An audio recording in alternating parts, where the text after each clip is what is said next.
திருவாக்கும் சேகரமும் கைகூட்டும் செஞ்சல் பெருவாக்கும் பீடும் பெருக்கும் உருவாக்கும் ஆதலால் வானூர் மாணிமத்தனை காதலால் கூப்புவதும் கை.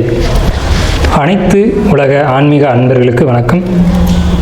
அதாவது நம்ம இப்போ இந்த வீடியோவில் பார்க்கக்கூடிய விஷயம் என்ன அப்படின்னு கேட்டிங்கன்னா, 12 ராசிகளுக்கும் உண்டான பிப்ரவரி மாத ராசி பலன்கள். அதாவது பிப்ரவரி மாதம் 12 ராசிக்குமே என்ன பலன்கள் இருக்குது அப்படிங்கிறத நம்ம இதை பார்க்குறோம். இந்த 12 ராசிக்கும் என்னென்ன நல்ல விஷயங்கள் நடக்குது, என்னென்ன ஒரு குறைவான விஷயங்கள் இருக்குது, எதெல்லாம் செய்யலாம், இதெல்லாம் செய்யக்கூடாது, எந்த விஷயங்கள் செய்யும்போது கவனமாக இருக்கணும், எந்த விஷயங்கள் இயல்பாகவே உங்களுக்கு சாதகமாக கூடி வரும், சில நன்மைகளும் சில அதிர்ஷ்டமான விஷயங்களை பற்றியும் சில விஷயங்களை எச்சரிக்கையாக இருக்க வேண்டிய விஷயங்களை பற்றியும் நம்ம இந்த விஷயத்தில் நம்ம பார்க்குறோம். இதில் இந்த பிப்ரவரி மாதம் நீங்கள் பார்த்தீங்க அப்படின்னா பிளானட் பொசிஷன் அப்படின்னு பார்க்கும்போது சுக்கிரனுடைய பெயர்ச்சியும் புதனுடைய பெயர்ச்சியும் இருக்குது. சுக்கிரனுடைய பெயர்ச்சி அப்படிங்கிறது மாதத்தினுடைய ஆரம்பத்திலையும் மாதத்தினுடைய இறுதியிலையும் இருக்குது. அதே மாதிரி புதனுடைய பயிற்சி அப்படிங்கிறது இந்த மாதத்தினுடைய இறுதியில் மட்டும்தான் இருக்குது. இது எதுக்கு சார் எங்களுக்கு அப்படின்னு கேட்டிங்கன்னா, இந்த புதன் சுக்கிரன் தான் மாத கிரகங்களை பொறுத்த வரைக்கும் மாத பலன்களை தீர்மானிப்பதில் முக்கியத்துவம் வாய்ந்த கிரகங்கள். இதில் சில ராசிகள் மட்டும் நல்ல பலன்களையும் சில ராசிகள் மட்டும் நியூட்ரலான பலன்களையும் அனுபவிக்க இருக்கீங்க. இதில் எந்தெந்த ராசிகளுக்கெல்லாம் சாதகமான அமைப்பு அப்படிங்கிறத முதல்ல நான் சொல்லிடுறேன். இதில் மேச ராசிக்காரங்களுக்கு நல்லா இருக்குன்னு சொல்கிறீங்களே சார், எப்படி சார் இது 7 ரச்சனை போயிட்டுருக்கு, எப்படி சார் நல்லா இருக்கும்னு நீங்கள் கேட்கலாம். ஆனால் உங்களுக்கு இந்த பிப்ரவரி மாதம், அதாவது பிப்ரவரி அப்படிங்கிறது மார்கழியும் தையும் இணைஞ்சு வரக்கூடிய மாதம். இந்த மாதத்தில் இருக்கக்கூடிய மாத கிரகங்களும் வருட கிரகங்களும் உங்களுக்கு சாதகமாக இருக்குது. மேச ராசி, அதே மாதிரி மிதுன ராசி, சிம்ம ராசி, அதே மாதிரி உங்களுக்கு தனுசு ராசி, மேசம், மிதுனம், சிம்மம், தனுசு, இந்த 4 ராசிகளுக்கு ரொம்ப டாப் மோஸ்டான நல்ல பலன்களை மட்டும் தரும். இது என்ன அப்படிங்கிறத நம்ம தனிப்பட்ட வீடியோவில் நம்ம அதை விரிவாக பார்க்கலாம். மற்ற ராசிகளுக்கு நெகட்டிவாக இருக்குமா சார் அப்படின்னா அப்படி கிடையாது. இது நான் ஜென்ரலாக சொல்லக்கூடிய விஷயங்கள் தான். ஒவ்வொரு ராசிக்கும் உண்டான செப்பரேட்டான பலன்களை நம்ம இப்போ ஒவ்வொரு வீடியோவில் பார்ப்போம். இப்போ நம்ம ஜென்ரலான விஷயங்களை பார்க்குறோம். இதில் இது யாருக்கு சாதகம் யாருக்கு பாதகம் அப்படின்னு பார்க்கும்போது கல்வி, மாணவர்களை பொறுத்த வரைக்கும் கல்வி, போட்டித் தேர்வு எழுதக்கூடியவங்க, நீட் எக்ஸாம் எழுதக்கூடியவங்க, அதே மாதிரி மாணவர்களை பொறுத்த வரைக்கும் எல்லா மாணவர்களும் ஒரு நீட்டு தேர்வு அல்லது ஸ்டூடெண்ட்ஸு இப்போ அந்த போட்டித் தேர்வு எழுதக்கூடியவங்க, 10th +2 எழுதக்கூடியவங்க, அதில் படிக்கக்கூடியவங்க, இவங்களை பொறுத்த வரைக்கும் எப்படி இருக்கும் அப்படின்றத பற்றியும், அதே மாதிரி ஒரு 7ஆம் சீட்டு பிடிக்கிறவங்க அல்லது 7ஆம் சீட்டு போடுறவங்க இவங்களை பொறுத்த வரைக்கும் எப்படி இருக்கும் அப்படிங்கிற இந்த பிப்ரவரி மாதத்தில் நம்பி செய்யலாமா ஒரு விஷயத்தை அப்படிங்கிறத பொறுத்த வரைக்கும் அப்படிங்கிறத பற்றியும், கடன் வாங்கலாமா, புதிய தொழில்கள் பண்ணலாமா அப்படிங்கிறத பற்றியும் நம்ம அந்த 12 ராசிக்குமே பார்க்க இருக்கோம். 12 ராசிக்கும் ஏற்ற இறக்கங்கள் எப்படி இருக்க போகுது அப்படிங்கிறது இந்த வீடியோவில் ஒவ்வொரு வீடியோலையும் தனிப்பட்ட முறையில் நம்ம பார்க்க இருக்கோம். இந்த பிப்ரவரி மாதம் விருச்சிக ராசிக்கு என்ன விதமான பலன்கள் நடக்கும் அப்படிங்கிறத நம்ம பார்க்குறோம். முதல்ல கிரக நிலைகளை பார்த்துருவோம். கிரகம் அப்படிங்கிறது உங்கள் ராசிக்கு உங்களுடைய சந்திரன் நிற்கிற ராசிக்கு, அதாவது உங்களுடைய சந்திரன் அப்படிங்கிறது விருச்சிக ராசியில் நிற்கிது. இதற்கு 3ஆம் இடத்துல சூரியன் செவ்வாய் பிப்ரவரி மாதம் முழுக்க இருக்குது. பிப்ரவரி மாதம் இடையிலேயே ஒரு 9ஆம் தேதிக்கு பிறகு, அதாவது 9/2 அந்த தேதியில் செவ்வாய் உங்களுடைய 3ஆம் வீட்டிலேருந்து உங்களுடைய ராசிக்கு 4ஆம் வீட்டுக்கு பயிற்சி ஆகிறாங்க. ஆல்ரெடி உங்கள் ராசிக்கு 4ஆம் வீட்டில் சுக்கிரன், ராகு, புதன் இந்த கிரக சேர்க்கைகள் இருக்குது. சுக்கிரன், புதன், ராகு அப்படின்றது 3 கிரக சேர்க்கைகள் இருக்குது. ப்ளஸ் உங்களுக்கு இந்த மாதம் கடைசிக்குள்ளே சூரியனும் டிரான்சிட் ஆகி கும்பராசிக்கு வந்துடுவாங்க. ஸோ அப்போ 4 கிரக சேர்க்கை இருக்குது. அடுத்த பார்த்தீங்கன்னா உங்கள் ராசிக்கு 5ஆம் இடத்துல சனி, உங்கள் ராசிக்கு 8ஆம் இடத்துல குரு வக்ரம், உங்கள் ராசிக்கு 10ஆம் இடத்துல கேது. இதை வச்சுக்கிட்டு தான் நம்ம பலன் சொல்ல போகிறோம். என்ன பலன்கள் அப்படின்னு கேட்டிங்கன்னா, உங்களுக்கு நல்லதா கெட்டதா அப்படின்னு பார்த்தீங்கன்னா இந்த கிரக நிலைகள் அப்படிங்கிறது நல்லதும் சொல்லலாம் கெட்டதும் சொல்லலாம், ரெண்டுமே இருக்குது. அதாவது என்ன நன்மை அப்படின்னு கேட்டிங்கன்னா, குரு வக்ரம் 8ஆம் இடத்துல இருக்கிறது நன்மை. அதே சமயத்தில் 5ல் சனி இருக்கிறது அவ்வளோ பாசிட்டிவான விஷயம் கிடையாது.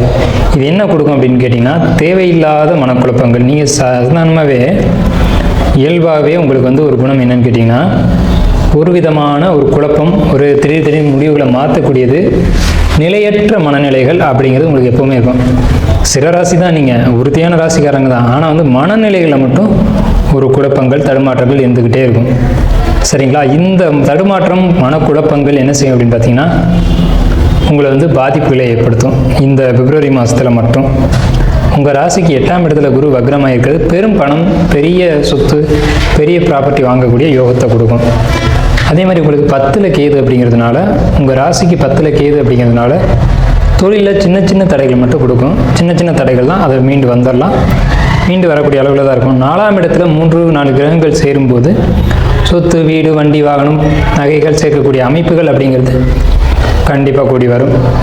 சூரியன் உங்களுக்கு 4ஆம் வீட்டுக்கு போகும்போது தொழில் மூலமாக லாபங்கள், ஆதாயங்கள் நிச்சயமாக கிடைக்கும். தொழில் செஞ்சு லாபம் அடைஞ்சு அதை சொத்தாக மாற்றக்கூடியது அல்லது புதிய தொழில்களில் ஆரம்பிக்கக்கூடிய அமைப்பு அப்படிங்கிறதுலாம் உங்களுக்கு அதிகமாகவே இருக்குது.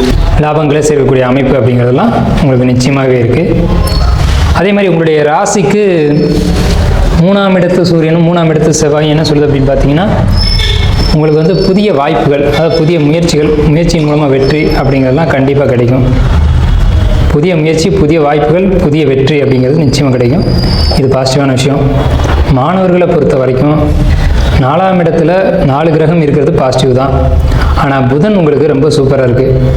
அதனால் உங்களுக்கு வந்து என்ன நெகட்டிவ் இருந்தாலும் படிப்பில் தொய்வு ஏற்படாது. படிப்பு, மார்க் ஸ்கோர் பண்ணுறது, இதை பொறுத்த வரைக்கும் பிரச்சனைக்கு வராது.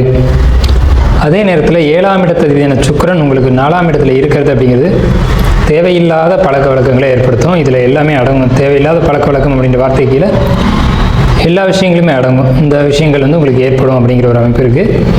ஸோ அதில் மட்டும் நீங்கள் கவனமாக இருந்துக்கணும். அதேமாதிரி ஆண்களாக இருந்தால் பெண்கள் விஷயத்துலையும், பெண்களாக இருந்தால் ஆண்கள் விஷயத்துலையும் ரொம்ப எச்சரிக்கையாக இருக்கணும். இந்த காலகட்டம், அதாவது பிப்ரவரி மாதம் 9ஆம் தேதிக்கு பிறகு, நான் 9ஆம் தேதி வரைக்கும் கூட சொல்லுவேன், 9ஆம் தேதிக்கு பிறகு 10, 11 அந்த தேதிகள்லேருந்து நீங்கள் ரொம்ப கவனமாக இருக்கணும். 31 தேதி வரைக்குமே. சரிங்களா? இது ரொம்ப முக்கியமான விஷயம். அதே மாதிரி கணவன் மனைவி உறவை பொறுத்த வரைக்கும் ரொம்ப ஒரு ஒற்றுமையாக இருப்பீங்க, அன்னோன்யம் இருக்கும், அதெல்லாம் பிரச்சனை கிடையாது. போட்டித் தேர்வு எழுதக்கூடிய மாணவர்களுக்கு கண்டிப்பான முறையில் வெற்றி இருக்குது. ராசிநாதனான செவ்வாய் 3ஆம் இடத்துல உச்சம் அடையாது. முதல் 9 தேதி வரைக்கும் உச்சமாக இருக்கிறதுனால கண்டிப்பாக வெற்றி, சக்ஸஸ் அப்படின்றத சொல்லலாம். செவ்வாய் வந்து உங்களுக்கு கும்பத்துக்கு போனதுக்கு பிறகும் உங்களுக்கு பாசிட்டிவாக தான் இருக்கும். போட்டித் தேர்வுக்கான இப்போ ஒரு காலகட்டங்கள் ரொம்ப சிறப்பாக இருக்குது. அதே மாதிரி உங்களுக்கு நண்பர்கள் பொறுத்த வரைக்கும் புதிய நண்பர்கள் அறிமுகம் ஆவாங்க. அவர்கள் மூலமாக உங்களுக்கு ஆதாயம் கிடைக்கும். பழைய நண்பர்கள் உங்களை விட்டு விலகி போவாங்க, அதனால் உங்களுக்கு லாஸ் உண்டு. இந்த 2 புறமும் பார்க்க வேண்டியது இருக்குது. பழைய நண்பர்கள் உண்மையான நண்பர்களாக இருப்பாங்க, அவங்க விலகி போயிருந்திருப்பாங்க, விலகி போக வேண்டிய காலகட்டங்கள் வரும். உங்களுடைய ஆதாயங்களை எடுத்துக்கிட்டு அவங்க போயிடுவாங்க. புதிய நண்பர்கள் உங்களுடைய ஆதாயங்களை எடுக்கிறதுக்காக வருவாங்க. இதுதான் ரொம்ப கவனிக்க வேண்டிய ஒரு விஷயம். செவ்வாயை பொறுத்தவரைக்கும் அந்த விஷயம் ரொம்ப உண்மை.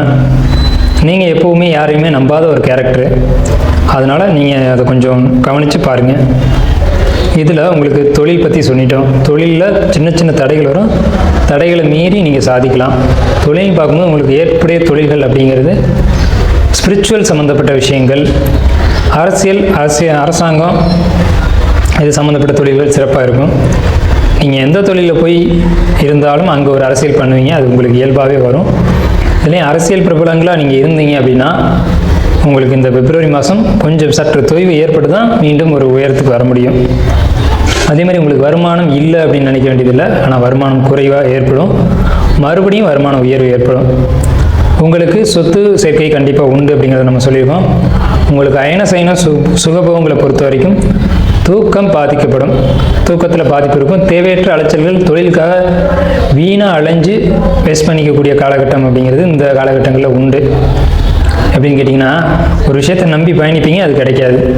அதே மாதிரி ஜாப்பில் இருக்கக்கூடிய, வேலைக்கு போகக்கூடிய விருச்சிக ராசிக்காரங்களை பொறுத்த வரைக்கும் இது எப்படிய காலகட்டம் தான். வேலைக்கு போகிறவங்களுக்கு ரொம்ப சிறப்பான ஒரு அமைப்புகளை கொடுக்கும். ஜாப்பில் இருக்கவங்களுக்கு மட்டும், அதாவது உங்களுக்கு எதிராக ஏதாவது சூழ்ச்சிகள் நடந்தால் கூட அது மீண்டும் வெளியில் வந்துடுவீங்க. அவங்க செய்கிற காரியங்கள் உங்களுக்கு சாதகமாக தான் அமையுமே தவிர உங்களுக்கு பாதிப்புகள் ஏற்படாது. அதே சமயத்தில் அவங்களால உங்களுக்கு வந்து ஒரு அனுகூலங்கள் கிடைக்கும், ஒரு ப்ரமோஷன் கிடைக்கிறதா இருக்கட்டும், ஒரு இன்க்ரிமெண்ட் கிடைக்கிறதா இருக்கட்டும், இதெல்லாம் ரொம்ப ஒரு பாசிட்டிவான அமைப்பு. சினிமா, கலைத்துறை போன்ற துறைகளில் இருக்கக்கூடியவங்களுக்கு பட்டங்களும் பதவிகளும் வாய்ப்புகளும் நிறையவே கிடைக்கும். அதே மாதிரி உங்களுக்கு மனசில் ஒரு நெருடல் இருந்துக்கிட்டே இருக்கும், கவலை இருந்துக்கிட்டே இருக்கும். அது இனம் புரியாத கவலையாக இருக்கும், அது சரி பண்ணுறது கொஞ்சம் சிரமமாக இருக்கும். சொத்துனால பிரச்சனைகள் ஏற்படும், தேவையற்ற வம்பு வழக்கில் சந்திப்பீங்க. சொத்து, ஒரு ப்ராப்பர்ட்டி வாங்குறதா இருந்தால் மட்டும் கவனத்தில் எடுத்துக்கிட்டு வாங்குங்க, அவசரப்பட்டு எதையும் செய்ய வேண்டாம். கவனம் தேவை, கவனம் தேவை. குழந்தைகள் வழியில் அனுகூலம் கண்டிப்பாக கிடைக்கும். ஆனால் சின்ன சின்ன பிரச்சனைகளும் நீங்கள் குழந்தைங்க வழியில் சந்திப்பீங்க. என்ன பிரச்சனைன்னு கேட்டிங்கன்னா, உங்களுக்கு குழந்தை இருந்தாங்கன்னா அவங்களுக்கு படிப்பில் தடைகள், தாமதங்கள் ஏற்படும். படிப்பை விட்டுட்டு மற்ற விஷயங்களில் கவனம் செலுத்துவாங்க. உங்களுடைய விருச்சிக ராசிக்காரங்களுடைய குழந்தைகளுடைய அமைப்பை சொல்கிறேன். விருச்சிக ராசிக்காரங்களுக்கு இல்லை, விருச்சிக ராசிக்காரங்களுடைய குழந்தைகள் அமைப்பை நான் சொல்கிறேன்.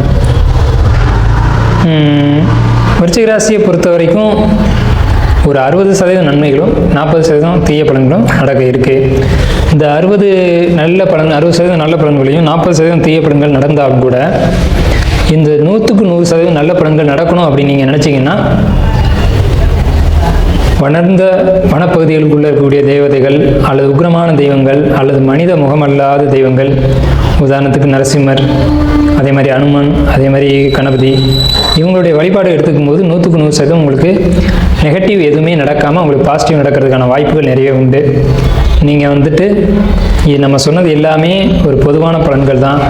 உங்களுடைய முழுமையான ஜாதகத்தை பார்க்கணும் அப்படின்னு நீங்கள் நினச்சிங்கன்னா ஸ்க்ரீனில் தெரியிற நம்பரை கான்டாக்ட் பண்ணி நீங்கள் உங்கள் ஜாதகத்தை தாராளமாக பார்த்துக்கலாம். அப்படி இல்லை உங்களுக்கு நம்பிக்கையான ஜோதிடர் இருக்கும் பட்சத்தில் அவங்கள்ட்ட பார்த்துக்கலாம். இப்போ பார்த்தது எல்லாமே பொது பலன்கள் தான். 100க்கு 90% கரெக்டாக நடந்துடும். இப்போ நம்ம சொன்ன பலன்கள் எல்லாமே கரெக்டாக ஒத்து வந்துடும்.